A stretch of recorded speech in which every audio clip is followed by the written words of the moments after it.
ஆனா செஸ்ட்ல, ஹார்ட்ல எந்த விதமான ப்ராப்ளமுமே இல்லாம நிறைய பேருக்கு ஒரு பிரிக்கிங் பெயின், ஒரு பிரஸ்ட்ல ஒரு பெயின், அது செஸ்ட் பெயின் மாதிரியே இருக்கும்.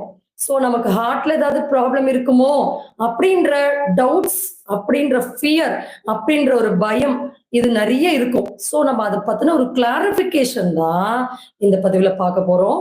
ஸோ நமக்கு அந்த மாதிரி லெஃப்ட் சைட்லயோ, ரைட் சைட்லயோ, ஷோல்டர்லயோ, பிரஸ்ட்லயோ இல்லைன்னா ரிப்ஸ் பெயின், லங்ஸ்ல அந்த மாதிரியான ரிப்ஸ் பெயின் வந்து செஸ்ட் பெயின் மாதிரி தெரியும்.